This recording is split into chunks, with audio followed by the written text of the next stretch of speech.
Hello friends, सभी को good morning. आज आपकी गणित की पेडागोजी की दूसरी क्लास होने जा रही है। बहुत महत्वपूर्ण प्रश्न है। पहले प्रश्न पर देखिए। पहला प्रश्न, गणित के शिक्षण अधिगम निम्नलिखित में से किसका प्रभाव होने की संभावना न्यूनतम है। यानी गणित के अधिगम निम्नलिखित में से किसके प्रभाव होने की संभावना न्यूनतम है। मूल्यांकन के कारण छात्रों को आत्मविश्वास पर प्रभाव पड़ने के तरीकों की जानकारी होना, या छात्रों के गलत उत्तरों को पूरे हल देना,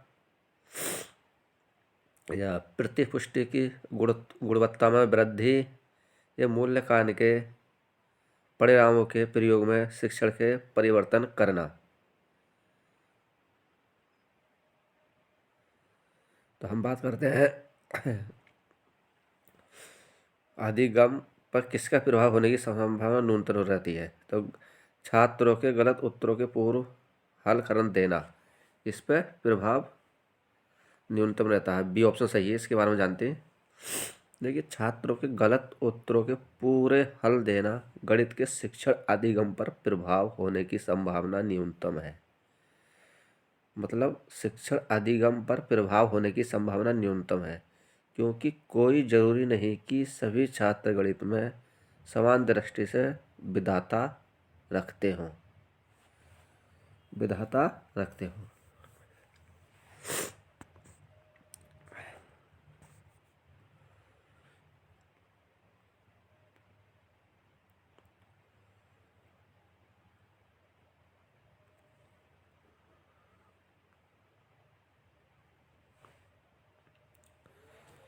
नेक्स्ट प्रश्न, रोहित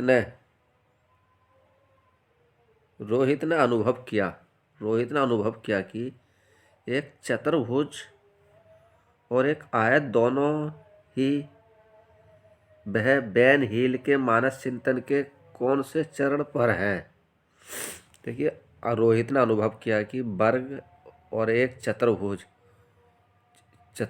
और एक आयत दोनों ही वह बैन हील के मानस चिंतन के कौन से चरण पे है। पहले चरण पे, दूसरे चरण पे, तीसरे चरण पे, या शून्य चरण पे। तो बात कर लेते हैं।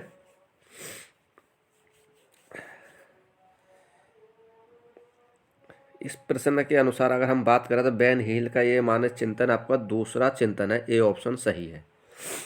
दूसरा सही है। देखिए, प्रथम चरण में छात्र विशेषताओं और आकृतियों के मध्य से संबंध के समझने लगते हैं। पहले चरण में क्या करते हैं, जो विशेष छात्र होते हैं आकृतियाँ और उनके मध्य के संबंध को समझने लगते हैं। ये चीज़ आपको ध्यान रखना। जैसे उदाहरण के लिए एक समांतर चतुर्भुज होता है। इसमें चतुर्भुज में चार भुजाएं होती हैं और समकोण कोण समान होते हैं चतुर्भुज के। और अब वर्ग भी एक चतुर्भुज है। इसकी चारों भुजाएं समान लंबाई की होती हैं। वर्ग की भी समान होती हैं, लंबाई की होती हैं। इसके सम्मुख कोण भी समान होते हैं। आयत चतुर्भुज जिसके कोण 90 डिग्री के बराबर होते हैं।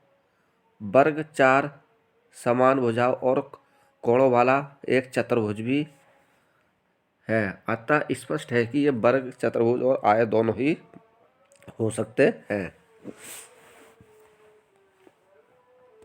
नेक्स्ट प्रश्न,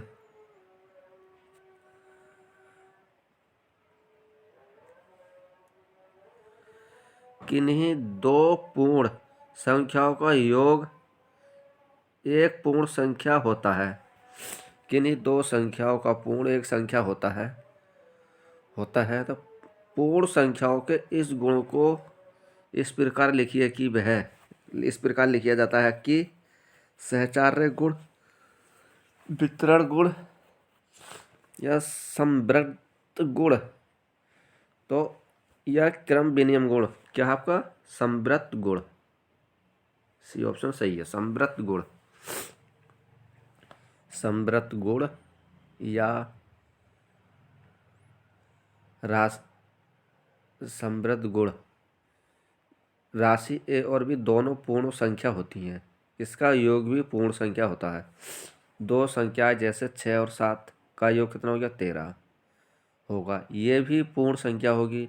अतः समृद्ध गुण के अनुसार दो संख्याओं का योग हमेशा पूर्ण संख्या होता है, पूर्ण होता है। Next question.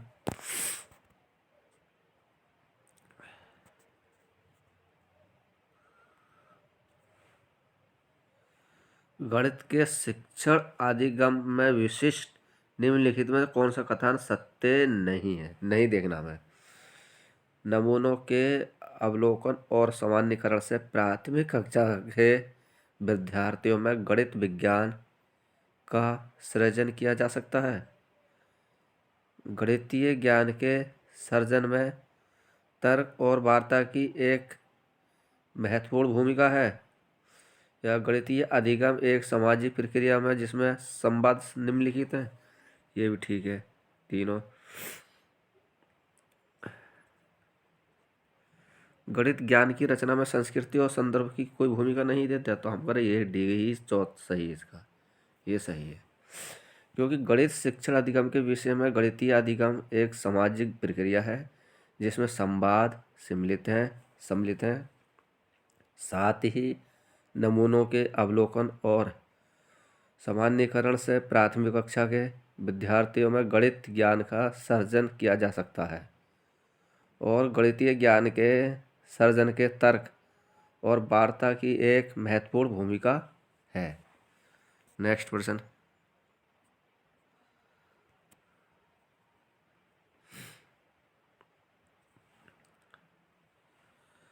प्राथमिक स्तर पर संख्याओं को पढ़ने के लिए निम्नलिखित में से कौन सा कथन सत्य है। प्राथमिक स्तर पर निम्नलिखित संख्याओं को पढ़ने के लिए कौन सा कथन सत्य है। संख्याओं का अंतर्दर्शी समक्ष को प्रोत्साहित किया जाना चाहिए। संख्याओं को लिखना अनुक्रम में पढ़ना चाहिए, ये तो आप सही है बीबी। गणना से पहले संख्याओं को संख्यांक रूप में लिखना सीखना चाहिए। यह डी ऑप्शन है, संख्याओं में अनुक्रम असंगति नहीं हो सकता, आपका सी भी सही है। तो हमारा कौन सा बी और सी बी और सी कौन सा आपका चौथा ऑप्शन सही है। देखिए, प्राथमिक स्तर पर संख्याओं को पढ़ने के लिए संख्याओं को लिखना अनुक्रम में पढ़ना चाहिए और गणना से पहले संख्याओं को संख्या के रूप में लिखना सीखना चाहिए। नेक्स्ट क्वेश्चन आपका।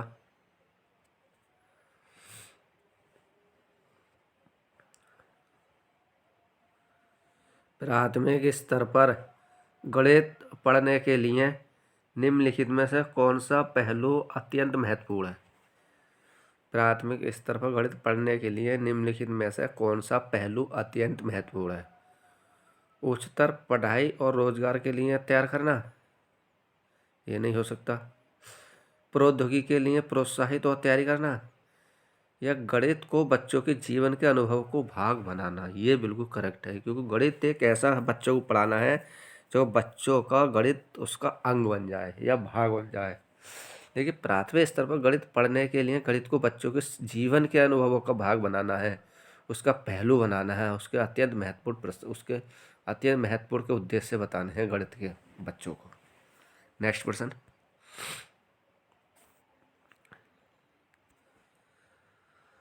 गणित की प्राकृतिक विषय में निम्नलिखित में से कौन सा कथन सत्य नहीं है। देखिए, सत्य नहीं है, इसमें नहीं निकालना हमें, बाकी सब सत्य हैं। प्राथमिक स्तर पर गणित प्रत्यक्ष और कल्पना की आवश्यकता नहीं है, नहीं है। तो हम अभी चलो यही देखते हैं। अब भी कहते हैं गणित में विचारों के सही संचालन के लिए विशेष शब्दावली का प्रयोग किया जाता है, हाँ ये ठीक है। गणित ज्ञान की संरचना में तर्क कौशल महत्वपूर्ण, हाँ ये भी ठीक है। गणितीय कल्पनाओं की प्राकृतिक श्रेणीबद्ध, ये भी ठीक है। तो आपका ये ऑप्शन सही है, क्योंकि ये नहीं है इसमें। ये कह रहे हैं चौपड़ आकृतियों को पहचानना कैसे क्रियाकलाप में विद्यार्थियों में त्रियामी विवेचन की संख्या। चलिए नेक्स्ट।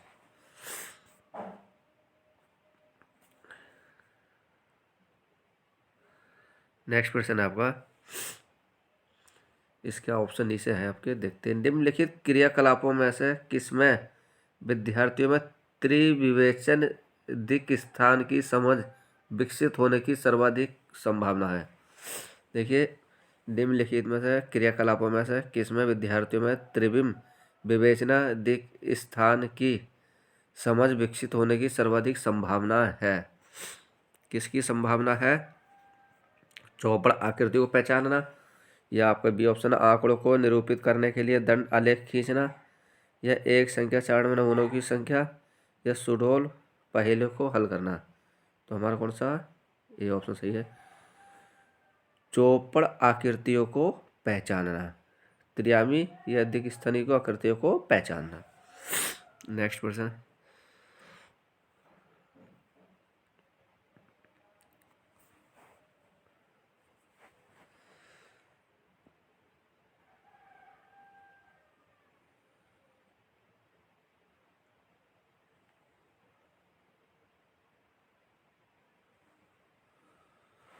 नेक्स्ट क्वेश्चन,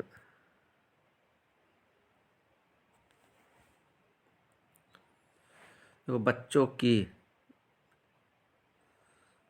की भिन्न संकल्पनाओं पढ़ने के लिए निम्नलिखित में से क्या अत्यंत उपयुक्त है?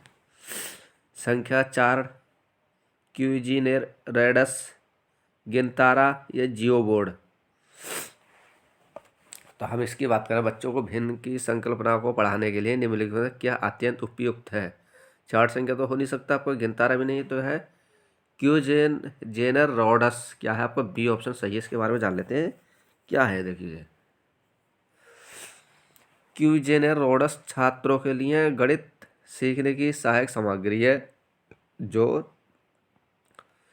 गणितीय अवधारणाओं को सीखने के लिए एक इंटरएक्टिव हैंड्स ऑन तरीका प्रदान करती है, जैसे कि चार बुनियादी अंकगणितीय संचालन, अंशों के साथ काम करना और विभाजक ढूंढना।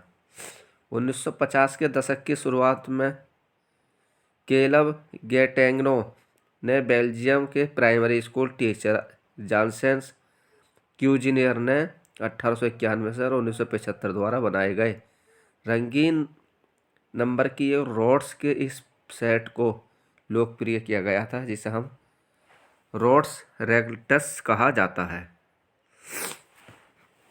नेक्स्ट क्वेश्चन आपका,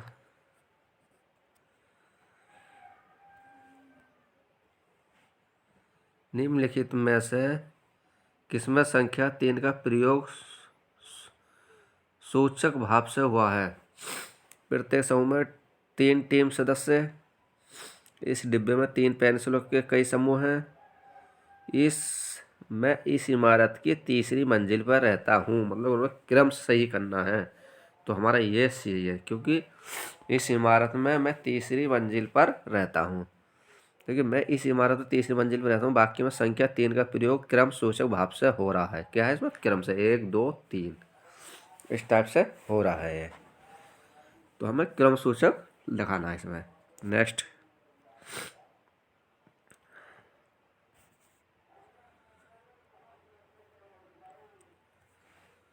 प्रश्न है, शुद्ध कथन को पहचानिए। शुद्ध कथन को पहचानिए। परिमाप और क्षेत्रफल का मात्रक समान होता है? परिमाप और क्षेत्रफल का मात्रक समान होता है। किसी आकृति का आकार उसके परिमाप निर्धारण करता है? किसी आकृति का आकार उसके परिमाप का निर्धारण करता है? बताइए। तो यही आपका सही है, क्योंकि अब सी देख लेते हैं, यदि दो आकृतियों का क्षेत्रफल समान हो तो उनका परिमाप समान होगा? नहीं। यदि दो आकृतियों का परिमाप समान हो तो उनका क्षेत्रफल समान होगा? नहीं। देखिए, किसी आकृति का उस आकार उसके परिमाप के निर्धारण करता है। आपका बी ऑप्शन सही है। अर्थात किसी भी आकृति की सभी भुजाओं के माप को परिमाप कहते हैं। देखिए क्या कह रहे हैं, किसी भी, हम बता रहा हूँ मैं, देखो, किसी भी आकृति के सभी भुजाओं के जो माप को हम क्या बोलते हैं? परिमाप कहते हैं। जैसे आयत का परिमाप उसकी चारों भुजाओं के योग के बराबर होता है। वर्ग का परिमाप उसकी भुजा का 4 गुना होता है। यदि हम किसी भी आकृति का परिमाप उसके सभी भुजाओं की लंबाई को जोड़कर ज्ञात कर सकता है, लंबाई को जोड़कर ज्ञात किया जा सकता है। नेक्स्ट प्रश्न,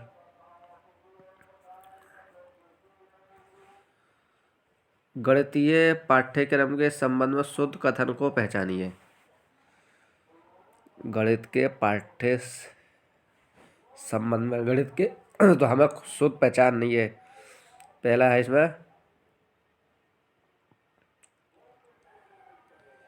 समाज को बेहतर करने के लिए ऋणात्मक संख्याओं की संकल्पनाओं का परिचय प्राथमिक स्तर होना चाहिए या क्षेत्रफल मापन की संकल्पना का नहीं।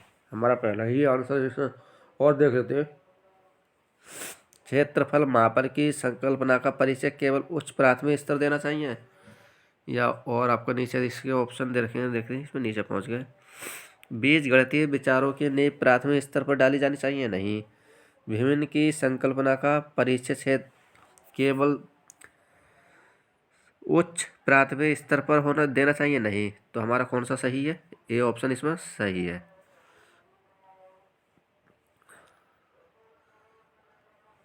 ये ऑप्शन सही है क्योंकि समाज को बेहतर करने के लिए ऋणात्मक संख्याओं की संकल्पनाओं का परिचय प्राथमिक स्तर का होना चाहिए।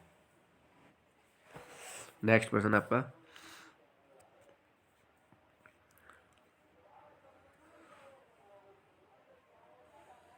प्राथमिक स्तर पर त्रिभुज की अवधारणाओं का परिचय देने के संबंध में शुद्ध कथन को पहचानिए। शुद्ध कथन को पहचानिए। बच्चों के समक्ष विभिन्न प्रकार के त्रिभुज वस्तुएं किए जाने चाहिए परंतु अन्य आकृतियों से दूर रखना चाहिए। यह भी ऑप्शन है, बच्चों के समक्ष सभी प्रकार के त्रिभुज व अन्य आकृतियों की प्रस्तुत करानी चाहिए। ये भी नहीं हो सकता। बच्चे सबसे पहले त्रिभुज की परिभाषा दी जानी चाहिए नहीं। पहले त्रिभुज की हम परिभाषा कैसे दें? पहले त्रिभुज बनाएंगे जब परिभाषा देंगे। संभ्रांति में बचने के लिए बच्चों को केवल संभावित त्रिभुज की प्रस्तुत करना चाहिए। ये भी नहीं हो सकता। तो हमारा सही ऑप्शन ही इसका सही, क्यों बच्चों के समक्ष विभिन्न प्रकारों के त्रिभुज प्रस्तुत किए जाने चाहिए परंतु अन्य आकृतियों से दूर रखना चाहिए। जो अन्य आकृतियाँ उनसे हमें नहीं बनानी चाहिए। उससे जितने भी सब विभिन्न त्रिभुज हैं उनको बच्चों को बताना चाहिए। प्राथमिक स्तर पर त्रिभुजों को अवधारणा का परिचय देने के संबंध बच्चों के समक्ष विभिन्न प्रकार के त्रिभुज प्रस्तुत किए जाने चाहिए, अन्य आकृतियों से दूर उनको रखना चाहिए। नेक्स्ट प्रश्न,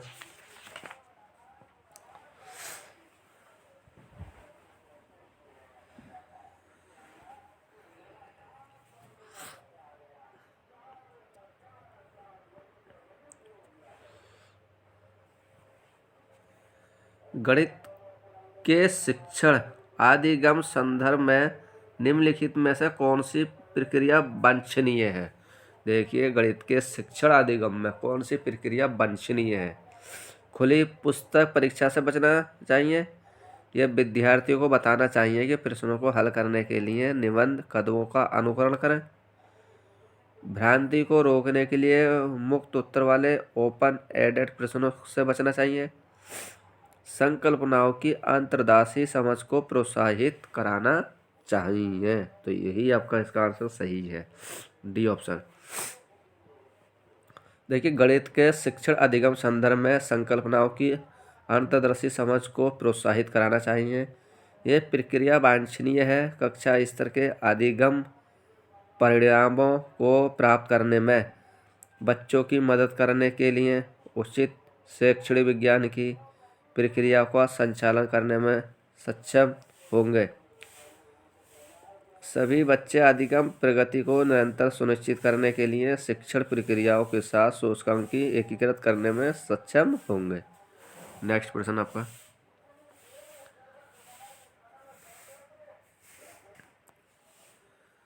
नेक्स्ट, गणित के संदर्भ में क्रियामूलक ज्ञान करके सीखने से क्या अभिप्राय है?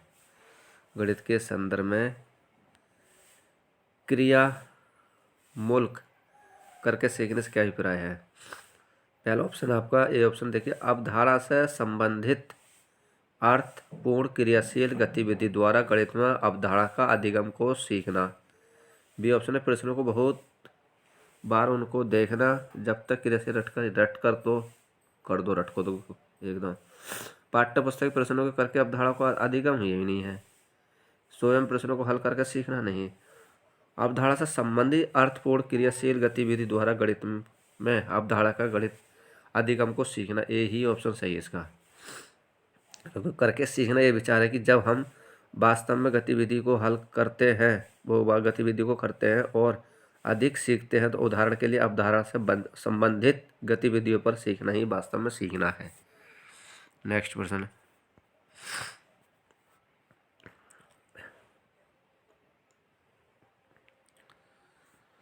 कक्षा में आंकड़ों का संबंध की अवधारणा सम्मिलित करती है। आंकड़ों का निरूपण, आंकड़ों का विश्लेषण, आंकड़ों का एकत्रीकरण, आंकड़ों संग्रह। तो आंकड़ों का विश्लेषण, बी ऑप्शन सही है।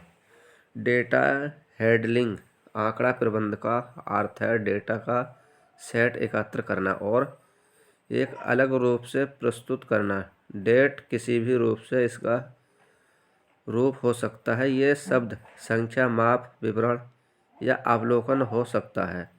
डेटा हैंडलिंग अनुसंधान डेटा को सुरक्षित करने की प्रक्रिया है। विश्लेषण प्रक्रिया को पूरा होने के दौरान और बाद में एक संरक्षित और सुरक्षित तरीके से एकत्र, संग्रहित या निपटाना किया जा सकता है। डेटा संख्यात्मक आंकड़ों का एक संग्रह है जो एक विशेष प्रकार की जानकारी को प्रतिनिधित्व करता है। अगर हम प्रेक्षणों का यह प्रयोग संग्रह प्रारंभ में भी किया जा सकता है। नेक्स्ट प्रश्न, अच्छा इसके ऑप्शन और विकल्प भी थे। तो हमारा एक तो पहला आंकड़ों का विश्लेषण, ये सही है। और आपका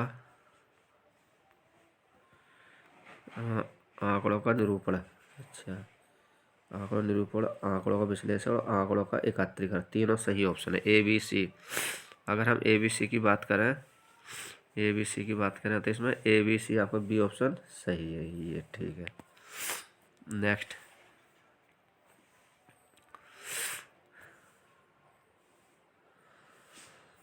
राष्ट्रीय पाठ्यचर्या रूपरेखा 2005 के अनुसार प्रौद्योगिकी गणितीय अन्वेषण में सहायता कर सकती है और छात्रों को संलग्न व्यक्त करने में सहायता हो सकती है। क्या है ये ऑप्शन कह रहा है, कैलकुलेटर के उपयोग की अनुमति विद्यालय में सभी विद्यार्थियों को कर देनी चाहिए एनसीएफ में, तो ये नहीं हो सकता बिल्कुल भी। पेपर पेंसिल की कलम विधि को समाप्त कर देना चाहिए, ये भी नहीं हो सकता। तकनीक का उपयोग गणित में अमूर्त अवधारणाओं के शिक्षण अधिगम को सुसज्ज बनाने के लिए किया जाता है, तो ये ऑप्शन बिल्कुल करेक्ट है, सी ऑप्शन इसका। देखिए, राष्ट्रीय पाठ्यचर्या ढांचे 2005 के अनुसार प्रौद्योगिकी गणितीय अन्वेषण की प्रक्रिया में सहायता करती है और छात्रों को अधिगम में संलग्न करने में मदद करती है। इसलिए हम प्रौद्योगिकी का उपयोग गणित में अमूर्त अवधारणाओं के शिक्षण अधिगम को सुविधाजनक बनाने के लिए किया जाता है, सुविधाजनक बनाने के लिए किया जाता है। नेक्स्ट प्रश्न,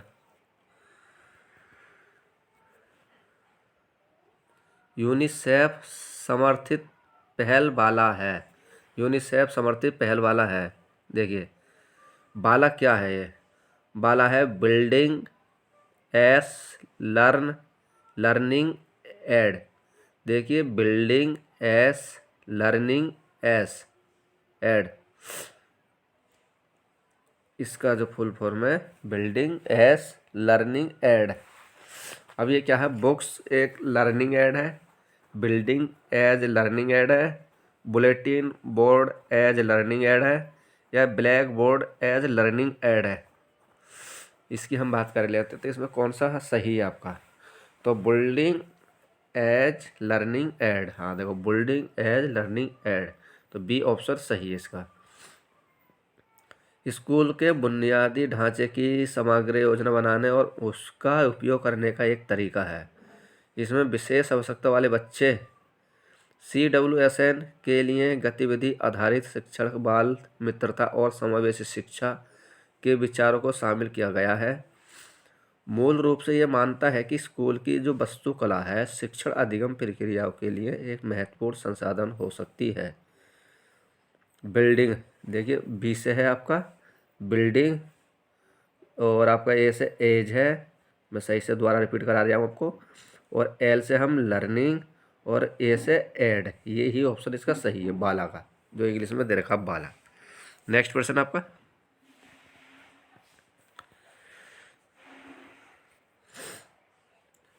पैटर्न को पहचानना और उनको पूर्ण करना प्राथमिक स्तर पर गणित पाठ्य पुस्तक एक अनिवार्य भाग है जो छात्रों में सृजनात्मक और कला कौशल की विशेषता को विकसित करता है, छात्रों को उच्च गति में भाग लेने, संगठन करने के लिए तैयार करता है।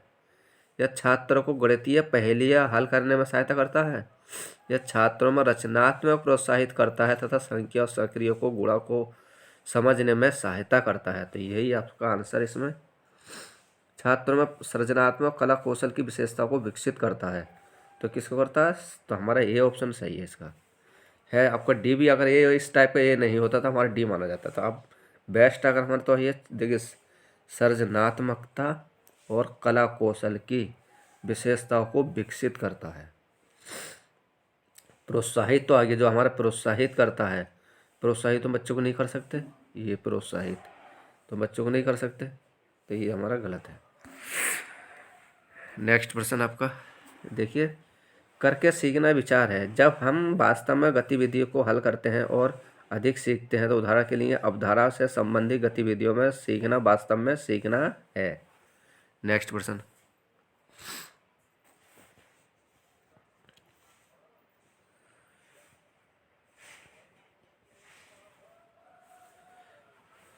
कक्षा 3 में आकलन के लिए गणित के अध्यापकों ने छात्रों की निम्नलिखित पैमाने पर जैसे संकल्पनात्मक समझ, गणितीय विवेचन, गणित के प्रति उनकी अभिवृत्ति, नए प्रश्नों को हल करने हेतु बहुत विधियों को ढूंढना इत्यादि के लिए उनकी प्रगति को रिकॉर्ड लिपिबद्ध किया। इस प्रकार के आकलन से प्राप्त जानकारी सबसे कम उपयोगी होगी। तो पहला, विद्यार्थियों को पुष्टि प्रदान करने के लिए उनकी आवश्यकता पर आधारित शैक्षणिक योजना के विकास को लिए, या आपका विद्यार्थियों को उनके प्राप्त अंकों में वरीयता क्रम से व्यवस्थित करने के लिए, या विद्यार्थियों को द्वारा दिए गए गलत उत्तर को जवाब देने के लिए। ये तो आपको गलत हो गया। सी है, विद्यार्थी की अभिवृद्धि को समझने के लिए, ये भी गलत है। तो आपको बी ही ऑप्शन सही है, क्योंकि इसमें कहा है कि विद्यार्थियों को उनके प्राप्त अंकों के वरीयता क्रम में व्यवस्थित रखने के लिए। डेटा हेल्डिंग आंकड़ा प्रबंधक का अर्थ है डेटा का सेट एकत्र करना और एक अलग रूप से प्रस्तुत कराना। डेटा किसी भी रूप से हो सकता है, वह शब्द, संख्या, माप, विवरण या अवलोकन के हो सकता है। डेटा हेल्डिंग अनुसंधान डेटा को सुरक्षित करने की प्रक्रिया है। विश्लेषण प्रक्रिया को पूरा करने के दौरान अगर हम इसमें सुरक्षित और सुरक्षित तरीके से भी एकत्र, संग्रहित या निपटना किया जा सकता है। डेटा संख्या 7 में आंकड़ों का एक संग्रह है जो एक विशेष प्रकार की जानकारी को या प्रतिनिधित्व करता है और विशेषण का ये संग्रह करता है। नेक्स्ट वर्जन,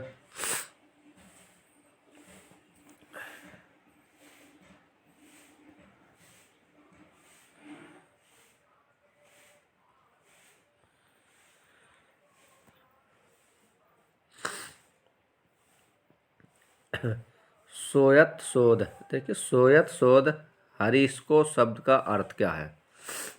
स्वयं शोध हरीशको शब्द का अर्थ क्या है? अर्थ क्या है?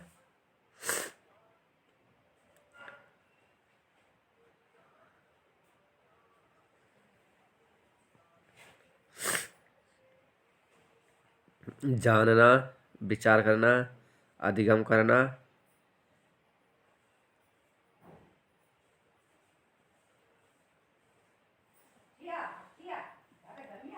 नेक्स्ट,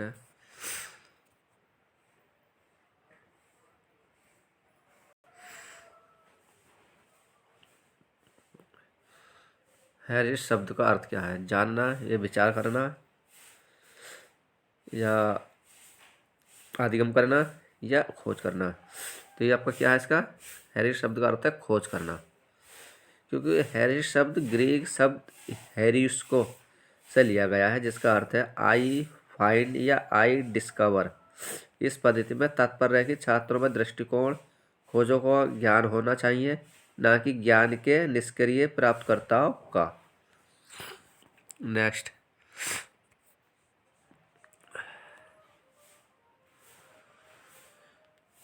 सुश्री जैन कक्षा 2 की अध्यापिका ने अपने छात्रों से पूछा, यदि आपके पास 3 दहाई हैं और आपको 3 इकाई इसमें से निकालनी है तो शेष संख्या क्या मिलेगी? इस पर एक छात्र ने उत्तर दिया, इसका उत्तर शून्य है। इस त्रुटि के संशोधन के लिए सुश्री जैन को सर्वप्रथम बल देना चाहिए।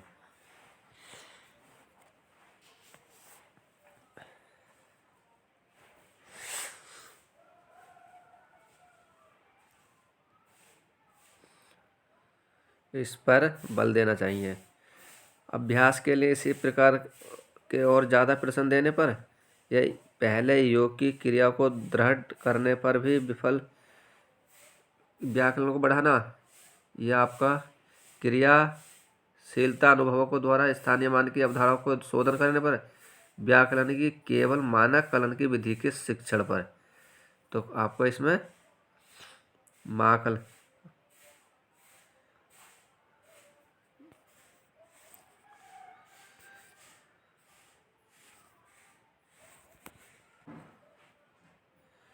तो इसमें आपका आंसर है विभिन्न, सी ऑप्शन सही है। इसमें विभिन्न क्रिया अनुभव द्वारा स्थानीय मान की अवधारणाओं को शोधन करने पर, विभिन्न क्रिया को स्थानीय मानों की अवधारणाओं को शोधन करने पर, क्योंकि किसी भी संख्या का अंक मान उसका क्या है, स्थानीय मान से ही प्राप्त कर सकते हैं हम। नेक्स्ट प्रश्न, निम्न में से कौन से मापन का कौशल नहीं है? निम्न में से कौन से मापन का कौशल नहीं है? घड़ी में समय देखना, या ये घटने की अवधि ज्ञात करना, या आपका समय मापन की अलग अलग इकाइयों के बीच संबंध स्थापित करना, रात में तारों की स्थिति का अनुमान लगाना। ये नहीं है, डी ऑप्शन सही है।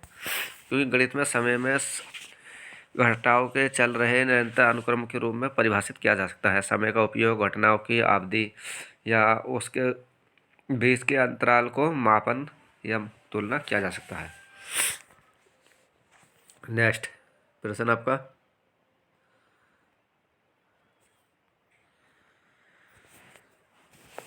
हस्त कौशल। हस्त कौशल सामग्री, प्रतिमान, स्थान, चित्र, लिखित संकेत, मौखिक और लिखित भाषा, वास्तविक संसार की स्थितियां हैं। संदर्भ में 5 तरीके हैं जो प्रदर्शित करते हैं: गणितीय विचार, ज्यामितीय प्रमाण, गणितीय पाठ्यक्रम, या गणितीय शब्दावली। तो किस पे करते हैं? गणितीय शब्दावली पे। हस्त कौशल सामग्री एक संबंध प्रतिमान के अंतर्गत स्थित चित्र, लिखित प्रतीक, बोली जाने वाली और लिखित भाषा, वास्तविक दुनिया की स्थिति या संदर्भ में गणितीय शब्दावली का प्रतिनिधित्व करने के 5 तरीके हैं। गणित शब्दावली गणितीय अवधारणाओं को समझने और गणित कौशल विकसित करने में मॉडल एक अभिन्न अंग है। यदि कोई छात्र शब्दावली शब्द को नहीं समझता तो वे जो कर रहा है उसे संसाधित करने समझने असमर्थ तो है, स्थिति उनकी सफलता में भी बाधा उत्पन्न हो करेगा। नेक्स्ट प्रश्न, प्राथमिक स्तर। प्राथमिक स्तर पर गणितीय पहेलियों को हल करने का सहायक होता है। क्या होता है? कक्षा में प्रतिभाशाली छात्रों को पहचानने में, छात्रों को मनोरंजित करने के लिए, समस्या समाधान को कौशल को प्रोत्साहित करने के लिए। तो क्या आपका समस्या प्रोत्साहित करने के लिए, समस्या समाधान को प्रोत्साहित करने के लिए।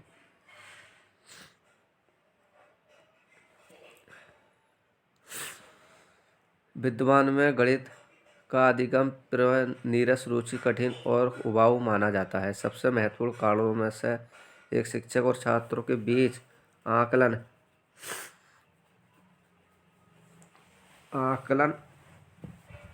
अनदेखा ही शिक्षकों छात्रों के अनदाही या अनुभवंत क्रिया को रिपोर्ट या ठीक करने या उसको सिखाने में महत्वपूर्ण भूमिका निभाता है, महत्वपूर्ण भूमिका निभाता है। नेक्स्ट,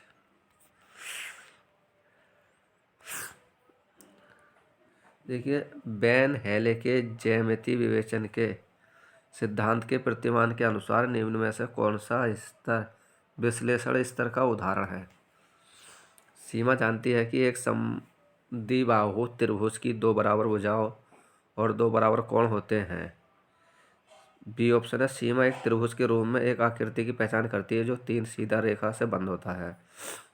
सी ऑप्शन है, सीमा जानती है कि एक समद्विबाहु त्रिभुज सममित होता है इसलिए इसके आधार कोण बराबर होने चाहिए।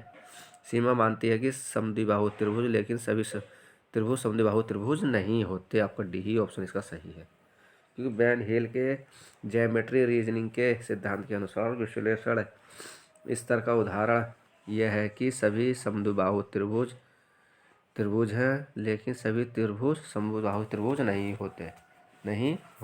नेक्स्ट प्रश्न,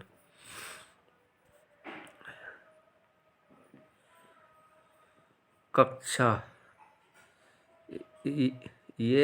में निम्नलिखित कथनों में से कौन सा गणित आदिगम में लैंगिक पक्षपात का सूचक है। गणित की पाठ्य पुस्तक में महिला गणितों की सफलता का उल्लेख किया जाना महत्वपूर्ण है। नहीं। आपका बी ऑप्शन है, गणित अधिगम के लिए लड़कियों और लड़कों को एक समान अवसर दिए जाने चाहिए। यह गणित में उच्चतर शिक्षा के लिए लड़कों और लड़कियों दोनों को ही समान अवसर मिलने चाहिए। समान अवसर तो नहीं मिले। अगर जहाँ पे आपको समान अवसर है तो समझ लो आपको उनको निगेटिव में डाल देना।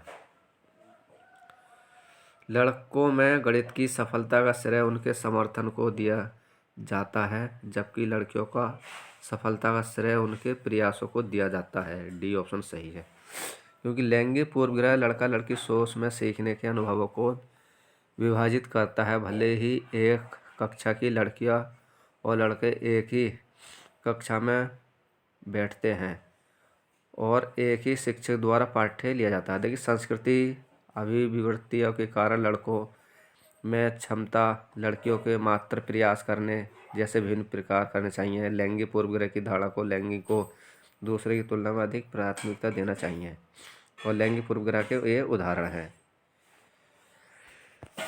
ये रहे दोस्तों आपके मैथ की पेडागोजी क्लास, बहुत महत्वपूर्ण रहेगी और इस क्लास को बार बार देखना। इस टाइप के प्रश्न बनते हैं आपके सीटेट में। और आप नए हो तो हमारे यूट्यूब चैनल को सब्सक्राइब कर लेना और हो सका तो लाइक अपने दोस्तों को शेयर करते रहना। ये आपकी पेडागोजी, इसी से आपके पेडागोजी इस टाइप के प्रश्न पूछे जाते हैं। बाय दोस्तों, टेक केयर।